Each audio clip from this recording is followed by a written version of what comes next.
Здравствуйте. В прямом эфире главного телеканала Республики, программа «Интервью». С вами Азат Самирханов. Сегодня у нас в гостях руководитель УФНС России по Республике Башкортостан Марат Вахитов. Марат Мусаевич, приветствую вас. Спасибо, что пришли. Всем добрый день. Да, итак, я правильно понимаю, что у нас приближаются сроки уплаты имущественных налогов физических лиц, и я так понимаю, что это очень важно в разрезе муниципалитетов, ведь как раз в бюджеты городов и районов нашей республики идут, собственно, эти средства и платежи. Да, вы правы.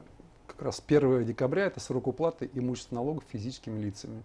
Это местные налоги по определению, налог на имущество физических лиц, земельный налог, и тут еще вот региональный налог, транспортный налог, тоже он попадает в местный бюджет.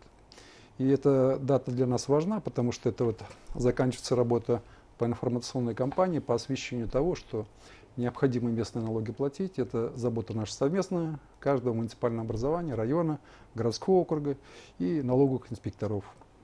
Очень важно это для нас, потому что сумма, хотя и небольшая, всего 5,6 миллиарда рублей, годовое исчисление всех налогов. По Башкортостану, да? Да, по Республике Башкортостан. Но важность его, так сказать, трудно преувеличить. Безусловно. Где-то около 3 миллиардов составляет транспортный налог, где-то 1 600 000 000 это налог на имущество физлиц, и остаток это земельный налог. В связи с этим нам приходится большую работу проводить. Мы где-то около 2,1 миллиона сводных налогов уведомлений рассылаем каждому гражданину, в котором вся информация о его имущественных правах и исчислен налог, расчеты приведены, суммы, которые необходимо платить именно в срок. Важно еще в срок именно заплатить. Тут надо уточнить, что до 1 декабря, правильно? 1 декабря срок наступает. После этого уже те, кто не заплатил, уже будут должниками. Угу. И поэтому... Это влечет за собой, наверняка, пени какие-то и так мы далее. поговорим, наверное, об этом сегодня. Да, конечно. Скажите, пожалуйста, а существуют ли какие-то льготы? Потому что у нас законодательство такой, живой инструмент на месте не стоит, да? Да. Какие-то послабления? Так сказать, блок льгот по имущественным налогам, он очень такой разветвленный. Я даже сказал бы, наверное, он самый такой разработанный и гибкий, потому что налоговым кодексом самим устанавливаются определенные льготы федерального уровня, вот по транспортному налогу, налогу на имущество физических лиц, региональными законами, вот о транспортном налоге, например, устанавливаются льготы по транспортному налогу для граждан нашей республики. Вот. И каждое муниципальное образование, его представительный орган конкретные может льготы принять по отдельным видам местных налогов. Вот сейчас, например, по земельному налогу. В этом году надо сказать, что появилась доработка такая, появилась категория предпенсионеров. Тех, кто вот должен был бы до пенсионной реформы выйти скоро на пенсию, кому 5 лет осталось до пенсии, они тоже широким кругом льгот теперь начали пользоваться. Они могут, например, по одному из видов недвижимости, там квартира, дом, там гараж, машинное место, могут за один объект не платить. И в этом заключается их льготы. И также по земельным налогам предоставлена льгота, это не платить за 6 соток земельного своего участка.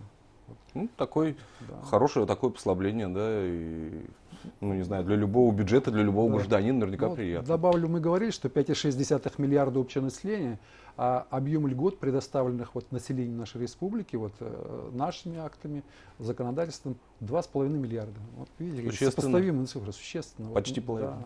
Да, на такую вещь. Ну, все-таки про должников, вы говорите, еще успеем поговорить, да, в рамках нашей программы. Не могу не задать этот вопрос. Если человек все-таки, не успевает, да, к сроку, к 1 числу. Ну, конечно, по практике надо сказать, что в первую очередь нас, конечно, интересует, чтобы в срок был уплачен налог. Он даже не нам, это вот как налоговой службе нужен. Муниципальное образование, у него свои собственные расходы есть до конца года, и поэтому равномерность поступления налогов, а там очень много других видов налогов поступает в местный бюджет, а вот именно блока поступления имущественных важно, чтобы он был в срок заплачен. Я хотел бы еще отметить, что напряженная работа по этому ведется уже не одно десятилетие. Наиболее значимые этапы для того, чтобы росло это поступление, дисциплинированное в срок, это начиная с того, что вот кадастр деления было установлено по земельным участкам, по объектам недвижимости, кадастроценка проводилась по территориям всем. Вот. Большое внимание уделяется правительством сегодня. Вот, буквально 26 октября было большое совещание под председательством премьер-министра Назара Андрея Геннадьевича.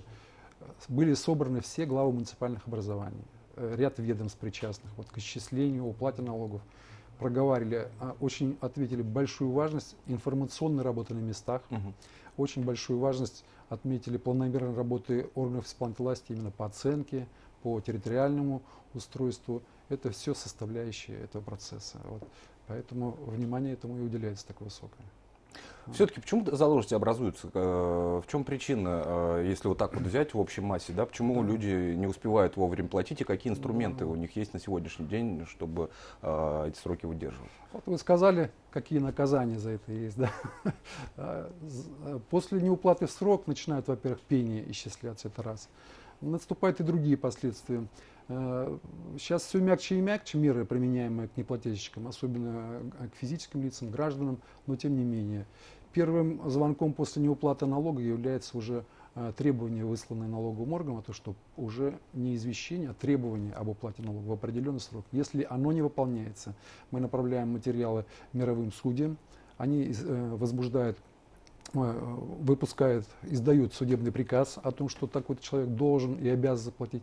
И поступает документ судебным приставом, они возбуждают исполнительное производство. Это очень такая неприятная процедура. Во-первых, может быть ограничение на пользование имуществом, счетами в банках, может быть, значит, по решению мирового судьи эти деньги изыматься в бесспорном порядке. И, например, даже по перемещениям, наверное, да, собираясь выезжать за рубеж, очень легко можно попасть на ограничение переезда. Можно остаться, например, без отдыха и так далее. Я думаю, любому понятно, что это очень неприятные события, и не надо этого добиваться. Тем более инструментарий сегодня очень широкий. Вот, наиболее гибким, я считаю, для тех, кто сегодня информационным ресурсом легко пользуется, гаджеты имеет, приложение специальное, личный кабинет физического лица для уплаты налогов. Очень доступный интерфейс, можно легко заплатить. А так я вижу в бытовом плане наша самая большая проблема, она, конечно, и для нас проблема. Если человек на руках имеет свое извещение, пусть оно в бумажном виде или в электронном, у него гораздо больше посыл заплатить. Потому что обычно не платим мы когда перед глазами не видим конверта со сводным налоговым уведомлением или не умеем обращаться вот с личным кабинетом. Вот этот момент, я считаю, самый важный. Поэтому и на совещании вот у премьер-министра было подчеркнуто главам дорожную карту разработать по привлечению к налогообложению. И очень немаловажный пункт был работать с подразделением Почты России, который сегодня выполняет контракт по доставке сводных налоговых чтобы уведомлений. синхронно все это и Да, вовремя двигалось, да, чтобы сроки выдерживали все контрагенты и все участники процесса. Самое больше вот эти с налоговыми уведомлениями доставляются почтой заказным вложением с уведомлением. Поэтому почтовики должны дойти до дома, вручить уведомление, человек прийти на почту. Вот несколько неудобная вот эта система. И вот в этот момент, я считаю, мы уже достаточно много теряем. Вы говорили о совещаниях у главы Кабмина нашего, да, республиканского, неоднократно с участием главы региона, да, на оперативных совещаниях также поднимался вопрос о как раз и информационной системе, да, ФИОС, если не ошибаюсь. Вот насколько важен этот инструмент? У главы республики был ряд совещаний, он как бы предварял всю работу информационную в течение этого года, которая велась с самого начала. И пункты такие ключевые мы обсуждали, такие как создание, ведение федеральной информационной адресной системы. Это как бы фундамент начала имущественного налогообложения. По доступным языком говоря, у каждого объекта должен быть однозначный идентификационный параметр. Один из них, основной, это почтовый адрес, как вот мы привыкли называть. Если у объекта нет адреса и ФИАС, вот эту федеральную информационную систему, он не внесен, заведомо объект просто будет утерян для бюджета, для обложения. Что немаловажно, и почтовое отправление ведь по этому адресу не отправишь. Поэтому ряд целых совещаний. Но это деньги, опять же. Это могут быть санкции тех же фискальных органов и не только, да, которые... Да, Ради Фаридович главам республик поставил вопрос, что информацию по формированию адресов при выделении земельных участков, при строительстве уделять первоочередное внимание при издании распорядительных документов. Не может быть выделения, например, земельного участка, которому не сопутствует вот эта однозначно идентификационная характеристика. Адрес, федеральной адресной информационной системы. На каком уровне сейчас это находится работа, потому что вы говорили, что и главы муниципалитетов уже оповещены, как бы, и должны уже включаться в эту работу и создать ее полностью? Первое совещание было еще где-то, наверное, в начале 2019 года. Мы большой толчок получили по поступлению информации. Сегодня ФИАС на нашей территории имеется около 3,5 миллионов адресов. Это очень большой массив. И динамика его наибольшая была в 2019 году.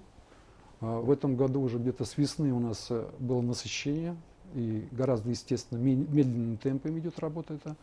Но мы на последующих совещаниях отмечали то, что насколько каждый муниципальный район активно работает и качественно в этом направлении. Потому что одно дело первоначальный толчок, когда был, а последующий контроль нам позволил поставить на постоянную основу, усилить ответственность на месте исполнителей и всю связку исполнительных органов.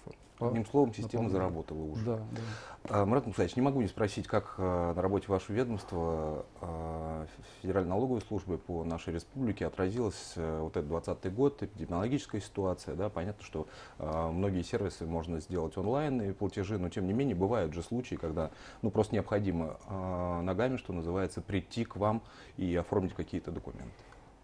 Конечно же, обстановка, связанная с коронавирусной вот этой ситуацией, ничего хорошего нам не принесла. Мы вынуждены были ограничить проведение контрольных мероприятий в целом, мероприятий по взысканию задолженности, и режим посещения, конечно, был ограничен. К счастью, могу сказать, что решая вопросы по имущественному обложению, консультации, подачу заявлений, мы практически не останавливали, соблюдая просто меры предосторожности, установленные сегодня.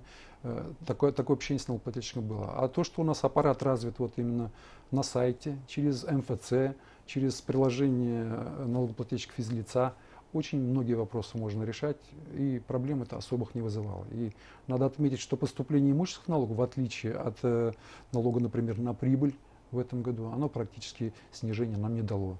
Потому что это вполне стабильная, понятная, четко просчитанная ситуация. И объект, он даже, коронавирус есть, нет, объект, он все равно есть.